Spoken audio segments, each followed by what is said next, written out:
Hello. Chapter 1 served as our party's session 0 and was therefore not made available to viewers so the players could act like idiots, get things wrong, and not worry about public humiliation. This video features our Dungeon Master's campaign prologue shared that fateful evening as well as a brief recap of events that occurred. Enjoy. This campaign is called A Peek Beneath the Veil. It's quiet. A distant sunrise blankets the roof of a small cabin with a soft orange glow. The embers in an iron brazier at the door gently smolder, having lasted throughout the night.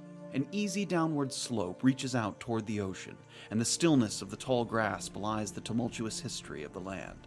A bloody battlefield now divided into pastures and rural communities, seeking anonymity and new beginnings. In the years following the War of Giants, the coastal villages of the Antisuyu region experienced an unprecedented period of growth. The favorable shipping routes, formerly under the tight-fisted rule of Emperor Pachacamac, opened up to free trade, and stagnation gave way to prosperity. This area became known for a plethora of quality exports: coffee, spices, and ivory, as well as essential construction goods such as lumber, marble, and tin. But not even precious gemstones could hold a candle to the demand for the most prized and exclusive commodity of the region: myconid extract. The myconids are a species of semi-intelligent fungi that populate caves within the mountain ranges of Antisuyu. As a myconid ages, it repeatedly sheds its outermost membrane, and this will happen 20 to 25 times over the course of its natural life, which typically lasts around 100 years. For centuries, the local shamans would use the discarded myconid membranes as incense fodder to be burned for important ceremonies, such as the Mama Akak, or Mother Warrior ritual, which commemorated the passing of women in these clans who had served in the Yaku Walkanka, a kind of coast guard that warded off pirates and the occasional marrow raid. When the embargo ended and settlers emigrated for the first time in many years, a company of young warlocks who'd been exiled from their home country of Shashi across the Hatun Sea came in search of new beginnings.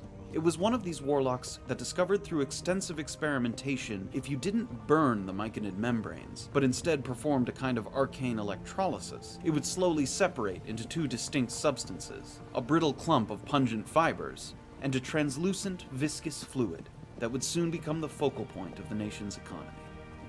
Myconid extract, when consumed in safe dosages, has unparalleled enhancement properties. A single vial could keep a laborer at full strength and alertness for more than 100 hours. A soldier could march for 3 days, fight a battle, and march 3 days back before having to think about stopping for rest. A scholar could absorb the entire contents of dense tomes in one sitting, and upon completion, recite back facts and figures as if the knowledge was innate. It is not a surprise, then, that desire for the extract grew exponentially, and demand rapidly outgrew supply. What were once harmless excursions into the mountains to collect discarded membranes are now violent raids, as myconids are captured, imprisoned, and skinned alive to accelerate production. In addition, the exchange of such valuable goods has given rise to a number of peripheral occupations regarding their safe transportation and distribution, as well as questions about the morality of such a trade. And it is for that reason that we find ourselves on the southern coast of Antisuyu, some 30 miles east of the port of Urinchupa. Operative Jillian Casivo has made a name for herself, disrupting so-called myconid harvesting yards, believing them to be barbarous and cruel, and has set out to recruit motivated individuals for a scouting mission that will take us to the heart of the treacherous Shaki Mountains.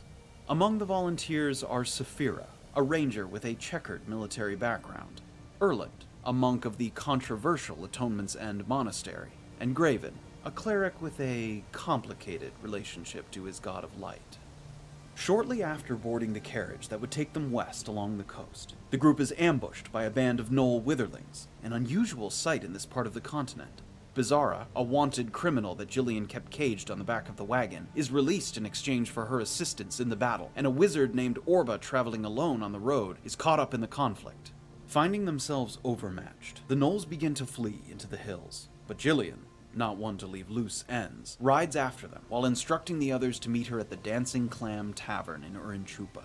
Incentivized by the promise of a hefty sum of gold, Beezaura and Orba complete the party of 5, and we begin our trek to the nearby port city, not knowing when we might reunite with Jillian, and wondering whether the Knoll attack was more than mere coincidence.